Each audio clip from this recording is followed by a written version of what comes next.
Bueno, nik uste dut gaur gako interesgarri pila bat entzun ditugula dagoeneko. Orain elkarrizketa iriko deu galdera batzun bueltan.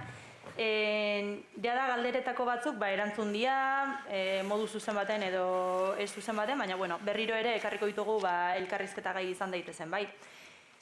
Lehenengoa, uste dut, kontatu dituzuenekin nik ere erantzun dezakedala, Baina galderak hola dio eta horrela formulatu deu. Bagabiltza euskalgintzan, ikuspegi intersekzionala hau txertatu nahian, ezta? Eta gaurkoa ere horren adibide izan daiteke.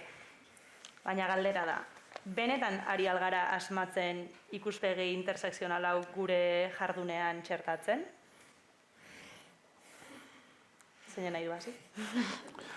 Kostako zaite erantzute galderari, baina nik pintzat ekarri dudan ikuspegitik zain beste ausartzen esatera euskalgintzatik zer egin behar den, ez? Baina bai, uste dudala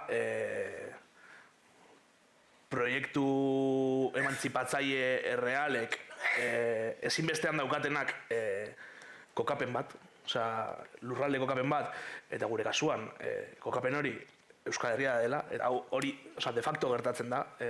Euskalgintzak horrariak mugitu gabe ere, badago mugimendu ekologista bate Euskal Herri mailakoa, badago mugimendu feminista bate Euskal Herri mailakoa, eta era guztietako mugimenduak Euskal Herria hartzen dutenak referentzia esparru bezala, Euskara hartzen dutenak hizkuntza behikular bezala edo, eta uste dut hor dagoela gakoa ez den beste zer egin. Da oso bat ja gertatzen ari dena, ez? Eta bueno, igual da gehiago, horrek ematen duela hausnartzeko zentzu batzuetan, baina pentsatzen dut hau ja gertatzen ari dela. Hori da, ekarriko nuke gutxi gora beraz. Bai, ez dakit kutsu pesimista eman ekarpenari edo positiboa. Hasiko naiz pesimistatik eta gero nik uste dut ez garela intersekzionalitatea daukan potentziala erabiltzen, begirada horren potentziala erabiltzen, eta hori zen parte negatiboa. Uste dut parte positiboa dela honek balio digula gauzak bai konplexuago ikusteko eta badirudi horrek lana ematen digula, ez? Konplexuago, oraindik konplexuago, baina horrek ematen digu aukera baita ere egoera batzuk deskatramilatzeko ere. Eta Leo, zuk aipatzen zenuen ikuspuntutik adibidez, arrazaren, migrazioaren edo identitate berri horien euskararekiko harremana nola ikusten dugun orain edo nola ikusi genezaken uste dut oso desberdina dela eta aipatu zuen bezala, fan hizkuntza nik ezakit Ginea Ekuatorialean gutxitua den edo ez den, baina hemen bada eta Latinoamerikatik edo abiaialati datozen asko eta asko gaztelania hitz egiten dute, baina baita ere kitsua edo aimara edo kaktxikela edo berdintzaite edo zein hizkuntza edo esaten duzun bezala hizkuntza gutxitutasuna ez da gure sormarka, ez, euskal labela. Eta are gehiago, Marokon amazik batek dagoenekoan bizi du gutxitutasun hori, baina arabez hitz egiten duen pertsona batek hemen bizi du hori, eta badaki nola begiratzen dioten arabez hitz egiten duenean bere alabarekin kalean zehar. Eta nik uste hor badaudela elkar ulertzeko hainbat espazio, ez ditugunak kontuan hartzen baita ez bada. Eta are gehiago, badaukagu baita ere tendentzia gatazkan jartzeko migrazio prozesuak versus euskara badakigulako denok, gaztelania edo frantsesa dela, bai ala bai ikasi behar dutena, hemen erdi ondo bizi nahi badute behintzat, eta ez gara ausartzen aurpegiratzera euskaraz ez hasteko, ez?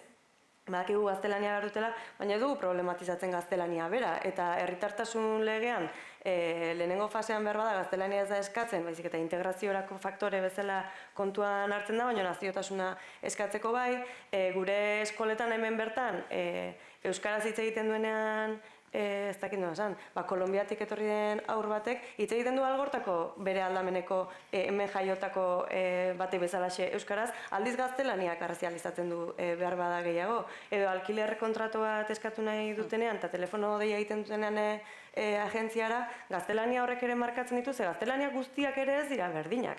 Eta gaztelania bat hemengoa da, eta beste gaztelania hori da zuena. Eta hau modu konplexuan ikusteak aukera ematen digu elkarrizketetan elkar ulertzeko, eta elkarrekiko begirada ere aldatzeko. Eta nik uste dut hor asko dagoela bai feminismotik eta bai antiarrazismotik esploratzeko, ze bide errazagoak aurkituko ditugu askotarako. Nietzako, pixkat, ez da egin nola azaldu. Benetan nahi balin badu jakin zergatik, ez, populazioaren parte bat ez dago euskara ikasten, euskara erabiltzen, igual jarri barko liateke mahai gainean, pues, balintza horiek, ez? Pues, igual, zaintza lanetan dabilen emakume migratu bat interna lanean etxe batean sartuta eta bakarrik astero 4 ordu dituena bere bizitza egiteko, igual, berari eskatuko diogu euskara ikasten. Edo eskatuko diogu, ezkezekia ez da euskara ikasten, eskatuko diogu literatura master bat ateratzen, ez dakit, momentu horretan dituen baldintzaekin, ez dakit, orduan, nik uste, ez da, osea, euskarez jakiteak ez du ezan nahi, edo zaudela euskararen kontra, edo ez duzula partekatzen, osea, ez dakit nola saldu, eta nik uste dut, pues, gure baldintza orokorrak hobetu ahala, bai egonkortasun ekonomikoa, lan baldintzak, baldintza administratiboak, giza eskubideak, nik uste dut horrekin ja asko kentzen dugula gainetik. Eta gaudela puntu batean non, osea, nik uste dute hainbeste aurpegi beltz eta marroiak ikusi baino lehen, aipatzen zenutena ez, badagoela ja bazegoela aniztasun bat Euskal Herrian. Nik uste dut, ari naizela hori gehiago bizitzen, ez, kulturarloan edo undergroundean, ez, nola ari gara hurbiltzen euskara orain arte asko egon ez den tokietara, pues drag mundura adibidez, ez, edo espazioietatik ari den egiten lanketa bat, bueno, pues euskalduna bizitzea beste identitateetatik ez bakarrik migrazioatik, baizik eta genero sexu disidentzia horretatik, eta nik uste dut han ematen ari diela gauza horiek, zeloke honekin ez du esan nahi etela existitu jende queer eta jurru, baina nik uste dut gaur egun onartuago edo gutxienez igual gaur egun euskalintza dagoen jendearen perfila baita ere ideologia batekin lotuta dagoenez, pues jo que sé, pues igual horregatik, baina igual hizkuntza aldarrikatuko balin bazen beste toki batetik, igual errealitate horiek ez lirateke ere existituko plazan, orduan ez dakit. Igual horrekin lotuta bai iruditzen zaila transfeminismotik egin den ibilbide baten arira, beldur gutxiago zaiola identitatea modu ez zurrun batean ulertzeari eta ez dugula hori arrisku bezala ikusten, bezik eta posibilitate bezala, eta horrek eragiten duela nik uste, esan duzun drag munduan edo transmarigoio mundutan edo beste hainbat espaziotan hizkuntza ere horrekin lotuta ikustea eta identitatea modu performatiboan ulertzen den bezala, hizkuntza ere modu performatibo horretan ulertzea eta horrek egiten du, behar bada beste espazio batzutan euskal hiztun gisa zilegi sentituko etzinatekena, espazio horietan behar bada bai sentitzea edo zilegitasunaren arauak ez izatea berdinak eta beraz erabilerarako espazio berriak sortzea. Eta nik uste hortik, espazio horietan euskalduntasuna bera, euskal hiztuntasuna bera, ez denez ikusten, eta dagoeneko ikuste parodiatzen den neurrian euskal hiztun autentikoaren zilegitasuna, horrek aukera ematen diela ez bakarrik queer identitatea, betik eta bestelako hamaika identitateri, euskalduntasuna habitatzeko sentitu gabe beste inoren festan sartu denik beharretzen outfitarekin. Bai, eta hor, euskararen ulerkera edo, hortaz ari zineten nola baitere, euskara ulertze hortan, euskalgintzatik erabiltzen ari diren edo garen diskurson artean, zeintzuk uste zue daudela, behar bezala kokatuta, ikuspegi intersekzionalean, eta zeintzuk ez. Ez-ezkoen inguruan, jada ideia batzuk atera dira ez da, ama hizkuntza hitz egiten degunean, euskara zapaldua versus zapaltzaia bere hortan sinpleki, berezko hiztunen eta hiztun naturalen gorazarre hortan, ez dakit, beste diskursorik dagon kokatuko zenuketena, oker edo ez behintzat positibo bezala, eta badagon, baten bat, erreskatatuta izango zenuketena, begira, hemen ondo kokatuta gaude. Nik pixka bat egin diot kritika lehenago hori. Euskara zapaldua, gaztelania, frantsesa zapaltzailea, dikotomia simple horri, uste dut hori delako hori dela, komplejizazio ezaren, nahiz eta hori bera, mendetako gatazka baten kontakizuna izan, gaur egungo realitatea ez duela horrek bakarrik azaltzen, eta hori ez dela nahikoa. Eta sentitzea, euskaraz ari garelako ezin dugula zapaldu, da sentitzea bezala gure kide militantea delako ezin gaituela bortxatu, pertsona batek, edo gure familiakoa delako, edo dena delakoa. Barkatu paralelismoaren bortitza, baina bada zentzu batean hori. Eta uste dute identitate guztiek dauzkatela hainbat geruza, desberdin elkarlotzen direla egoera desberdinetan, eta gauden gorputzen arabera, dauzkagun ideologien arabera, eta dauzkagun identitate anitzen arabera, momentu batzuetan, botere harreman batzuk garrantzia gehiago gotela beste baino, ze hori da intersekzionalitatearen arriskoa baita ere, erlatibismoan erortzea. Bueno, zuri mina ematen dizu honek, nire mina ematen dit honek. Ja bai, baina segun ze botere ardatzek dauzkate implikazio material, erreal batzuk, eta beste batzuk, eduki dezakete, gradu diferentetako implikazio momentu horretan, naiz eta gatazka historiko baten zera izan, eta gainera zapalkuntza simbolikoa ere aintzat hartu, ez?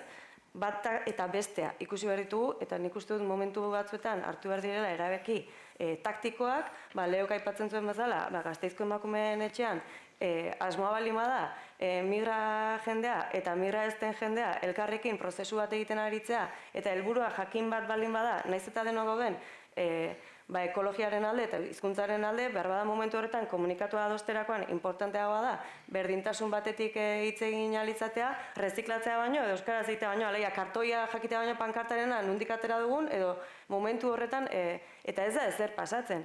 Kontua da, helburu taktikoetatik, edo erabaki taktikoetatik aparte, horrelako espazio batek iraunkortasun bat izango baldin badu, pentsatu behar dugula baita ere, inoiz agendan sartzen ez badugu hizkuntzaren auzia, gu ere ari garela kokatzen horrekiko. Orduan, pentsatu behar dugula baita ere, estrategikoki, epe ertain luzera, nola, zen neurri erabilita, sartuko ditugun gure praktiketan, hizkuntza borrokan, gure ideologiaren alde egoteko moduko kontuak. Eta horrekin batera iruditzen zait, ari gara igual migrazioaz asko hitz egiten, ezakit hori den auzia, baina bai iruditzen zait, gutasun horretan, gure a prioriko ideologian sartzen ez den jende bat, gurea den hizkuntza borroka horretan sartzeko, behar direla baldintza materialak, eta gainera ez dela leku bat egitea pertsona berri hoiei, izan migranteak, izan ez migranteak, pertsona berri hoiei leku bat egitea. Asuntoa da eduki behar dutela eskubidea, beste batzuek izan dugun bezala, hizkuntza borrokan parte hartzeko modu aktiboan, eta norabideak erabakiteko lehendik geundenokin batera, eta horretarako lehendik geundenok ere mugitu behar dugula pixka bat. Beste gauza guztietan bezala. Bai, nik igual lehen aipatu dudan apur bat ere ez, eta uste dut nik behintzat Euskal Herrian ekologismoan badu bat apur bat Eulia Belarriaren atzean, ez? Apur bat erreraka da. Bueno.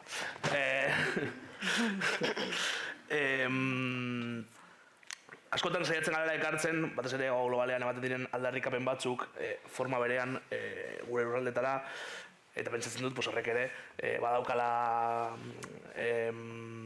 auki duela garapen historiko bat Euskal Herrian, apur bat herri kolonizatu bezala irudikatu duena Euskal Herrian, zentzu bat eduki izan du igual momentu batzuetan, ez como diskurso horiek eta praktika horiek ekartzea eta gure ere egitea, eta gaur egun ekologismoan asko ikusten ari da batez ere lurraren defentsaren inguruko diskurtsoetik, nola egiten den nola baiteko ekiparazio bat pentsatzen dudana problematikoa dela.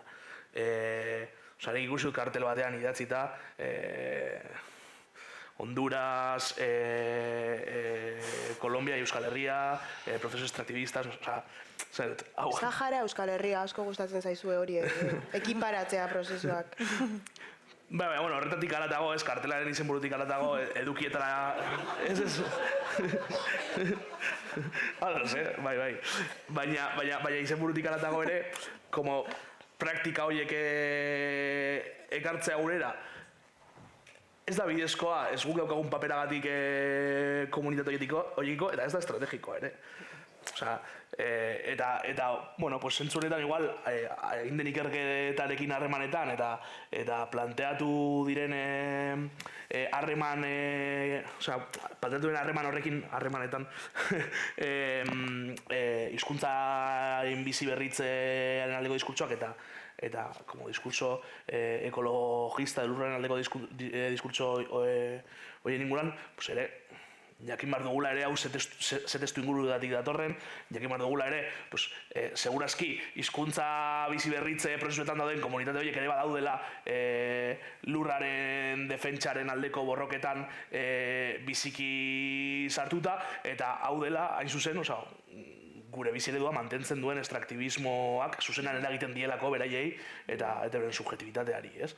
Hor da, hor ere, ekartzen beste latitude batzuetatik ekartzen ditugu ideia horiek ere tentu sartu behar direla, euren testu inguru soziala eta historikoa ere ulertuta, eta ikusita ber ze irakaspen atera aldugun horretatik, baina ez zuzenean esateko, hau eman badu ikerketak, izango da hemen ere bilatu behar dugula zuzenean eta gaur bertan elkarlan bat ekologismoaren eta euskalgintzaren artean. Eta ez diela berdin-berdinak izan behar borrokak, eta ondo dago, esan nahi dut, nik uste dut, igual dela txuritasunetik apropiatzea eta pixkat, ez dakit deitu epistemicidio, baina, eski hemen gustatzen zaizue pilo, adibidez, ez, orain, mapatean, tribu, somos tribu, y somos no sé qué, digo, bueno, como que aldi berean, kontekstu eta espazio temporal berdinean, tribu lotzen da konotazio batekin oso lotuta gorputz beltzekin, biluzik daudenak munduko leku urruti batean, eta batean dirudi deskubritu dela mendebaldean komunidadea edo zerbait, eta batean hitzak, digo, joder, hau ez da kolaz bat, borroka honetatik ateratzen dugu kontzeptu bat, eta borroka hemendik beste hitz bat, eta izan ditzakezuela zuen, ez dakit tresna apropiak, planteketa apropiak, ez da... Bai, ez? Ez dakit ulertzen ari den ezaten ari naizena, baina niri sortzen zait deserostasun puntu erraldoia. Orain arazoa da, hurrengo galdera nola kokatuko dudan, apropiazioa ez emateko, ez da. Nahiko genuke jakin, bai zuen mugimendutatik, eta ja aipatu dituzue zuen hitzartetan hainbat, zein dian erreferente edo, ze iturritatik edaten dezuen, ezta? Eta hor bai, nola baitere, hor sartzaian diskurtzo horiek ero, euskararen bizi berritzean, erabili daitezken, ez similak egon daitezken, ez horren beste, apropiazio hortatik, baizik eta, pixka bat, ikasteko, edo jada sortuta dagoen hori, etekin gehiago ateralizateko, balioan jartzeko. Nik uste dut, ekologismoan hor fondo-fondoan dagoen, edo borrokako sozialean hor fondo-fondoan dagoen ideia dela gure bizitzak birterritorializatzeko beharra, ez? Zentzu guztietan, ez? Bai harremanen zentzuan, bai produkzioaren zentzuan, bai gure bizi baldintzak asetzeko behar ditugun elementu guztiak eskura eukitzearen zentzuan, ez? Nola baita hau berriro lurraldera ekartzea, ez? Eta gure nola bait harreman sozial guzti horiek ere gaur egungo burbuila digital, mediatiko horretatik ere bai, birterritorializatzea. Eta esaten nuen bezala, uste dut horrek ezinbestean egiten diola ere ekarpena euskalgintzari eta euskarari, eta hori ere izan daitekeela helburu bat. Bai, nik alde batetik feminismoari behiratuta edo transfeminismoari behiratuta ikusten dudala dela alde batetik praktika bat, bestetik teoria bat eta bestetik mugimendu bat, eta uste dut hiruretatik daukagula ikasteko, ez soilik teoriatik.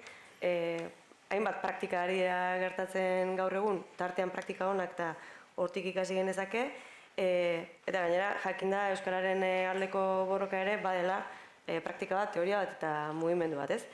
Uste dute feminismoaren ikuspuntutik, besteak beste teorikoki asko daukagula hartzeko, identitatearen, korapilatzen garenean identitatetan, feminismoan horri buruzko eztabaidak aspaldikoak direla, feminismoan ezagutzen ditudanak direlako, subjetibitatearen ideia ere, uste dute baliagarria zegula, zuk ere erabiltzen duzu, baina, realitate strukturalak eta momentuko bizipenak modu ez gatazkatsuan artikulatu alizateko ere, feminismoak hainbat gako ematen dizkigula, intersekzionalitatea ere, ez dela gaurko kontzeptuan ez eta orain ari garen honi buruz hausnarrean hemen, eta feminismotik egiten zaiola ere, intersekzionalitateari kritika ere, bere erabilpen ugariei egiten zaielako alde batetik edo bestetik.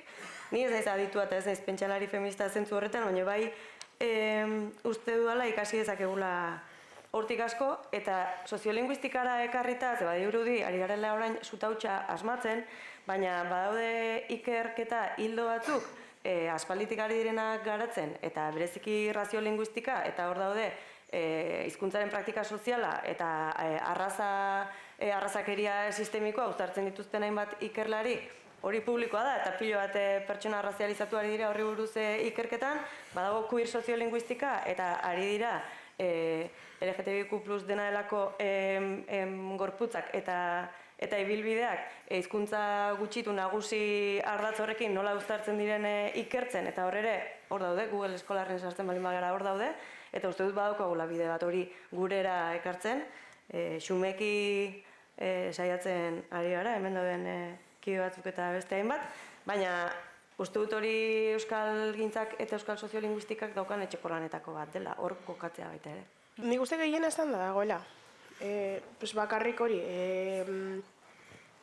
Nik uste dut, maila pertsonalean balio izan zaidan estrategia izan da, euskara marko formalitatik ateratzea, nire prozesu pertsonalean ez da etxean ikasitako zeozer, baizik eta gero iguale nagusiagoa izan naizenean, sortu izan ditudan harremanetatik haien artean militantzia, batez ere niretzako da esparru bat non gizarte eraldaketaren bide horretan batzen dira gauza pilo, eta ja kenduta baita militantzia, nik uste dut aisialdi, maitasuna, nik uste dut beste tokietatik sortzea harremanak, eta euskaraz maitatu, euskaraz txorta egin, eta euskaraz borrokatu behar bada, noski hitzekin. Bale, eta amaitzeko, azken galdera luzatuko dizuet. Lehen aipatu dut, hasieran hitzartzea egin detenen, euskararen alde egotea posizio politiko bat ere izan daitekela, ezta? Aniztasunaren, berdintasunaren eta bizikaditzaren alde kokatzen dena, koherentea delako, euskararen alde ere egotea eta alderantziz, ezta? Eta hor, gaur egun bizi dugun olatu erreakzionario horren aurrean, askotan entzuten da, eskuin muturra ari dela, kontakizunen guda hori irabazten edo. Eta jakin nahiko nuke ea ados zaudeten, eta zer egin dezakegun hor eraginkorrak izateko eta guda hori buelta emateko. Nire kasuan, ez daukat harreman askorik eskuin muturrarekin, igual aklaratu behar da, dagoelako nire azal koloretako pertsona bat eskuin muturrean, arrupegi ematen, ez?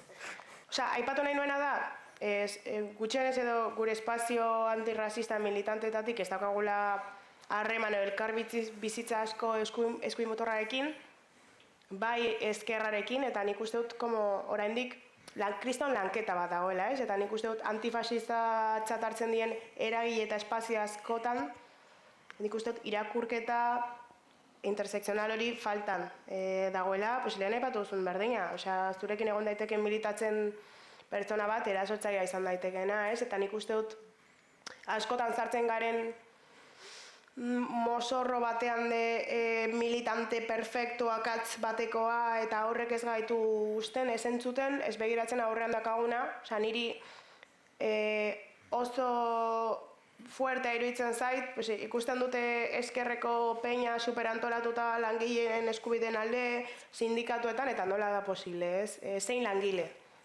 Non geratzen dira adibidez pertsona migrante langileen eskubideak, nik uste dut, egin daitekela egiten ari den baino askoz gehiago, ez dela nahikoa esatearekin antifasista garelak, baizik eta praktikara eraman gure praktikak, zerari gara egiten, egon beharko dela prestatasun berdina kanpoko kolonizatzailei seinalatzen bezala, hemengoei eta Euskal Herriko historia aitortu eta horren inguruko lanketa. Ze bestela da performance bat. Esaten baldin badugu Black Lives Matter, baina ez baldin bagaude elkarlanean hemengo peña arrazizatuarekin da posture hutsa. Nik esango nuke daukagu una abantaila bat dela gure mugen barruan proiektu herritar eta emantzipatzaile batek aurrera ateratzeko gaitasuna eta sortea badaukagu. Ez hau euskaraz izan behar dela, baizik eta hau euskaraz eta euskaratik izango dela. Ez dagoelako besterik, ez? Gure gaur egungo testu inguruan, Euskal Herriaren testu inguruan, eta beste realitate batzuei begiratuta, egongo dira mugimenduak problematika konkretuak lantzen dituztenak, eta lanketa interesgarriak egite dituztenak, baina herri mugimenduak ere badauka, nahiz eta askotan igual, ez partzializatzeagatik edo ez, badauka ere identitate bat euskalduna, euskaltzalea, eta nire ustez Euskal Herritarra igual hau dapurat provokatiboa, baina me gustut horrela dela. Eta orduan, zentzu horretan, pentsatzen dut, edozein proiektu nazional eta herritar zorionez euskaratik eta euskaraz bultzatu izango dela, kontua da, ia hau ze terminotan gertatzen den, lehen esaten genuela bezala trantsizio sozialarekin, ez? Eta, hor badaude arrisku batzuk ere, nolabait ultraeskuinak kapitalizatzeko pultso nazional eta herritar hori, eta Katalunian gertatu den bezala, edo, baina, igual hori eliteen kontu bat ere izan dela gehiago, ez? Baina, arrisku hori egonda ere, ni zentzu horretan bastante lasai nago. Nik uste dut, lasai eta adi egon berdula, ez, aldi berean, eta euskalgintzatik produzitzen ditugun diskurtsoei zorrotz behiratu behar diegula, ikusteko, hain zuzen ere, eskuin muturreko diskurtsoekin zertan egiten duten bat eta zertan ez, edo zenbat sartu liteken edo kabitu liteken gure diskurtsoetan eskuin muturretik, ez, eta horrekin kontu zibili behar dugula, eta okurritzen zaizkit apaz batzuk, adibidez, 19. mendeko nazio bat, estatu bat, hizkuntza bat ideiarekin, hor dago airean, zein dugu horrekin, integrazioari buruzko diskurtsoekin, ez eta Euskal Herrira ongi etorria ematen ari garen. Ze nola artikulatzen dira diskurtso horiek, kutsatutako euskararekin, horiei buruzko diskurtsoak nola artikulatzen ditugu, emakume transmisore tradwife euskaldun instagramerrak eta bitartean haien gizon masoi soziolinguistikan adituak diren horiekin, ez? Nola, ez?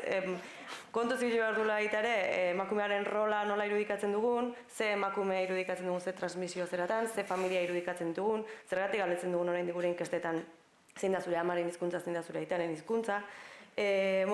Argi da euskararen aldeko diskurtsoak ezin dutela eskuin muturrekoak izan, nahi dugulako gizarte bidezko bat, baina baita ere nahi dugulako gizarte bideragarri bat, eta uste dut eskuin muturrak esan nahi duela uniformizazioa eta vertikaltasuna eta existitzen den, ez sortu behar den aniztasun baten ukapena, eta horrez dira sartzen ez marikak, ez bolerak, ez transak, ez diskak, ez beltzak, ez euskaraz hitz egiten dutenak, ez biodibertsitatea, ez zer, orduan, hor, olako mundu batean euskara kabituko balitz, ez dakit nahiko nuken bertan bizi, eta bukatu nahiko nuke, onintza legorburuk argian esandako zerbaitekin, zer iruditzen zait, laburbiltzen duela ongi pentsatzen dudana, berak pentsatzen duena nire ekarrita.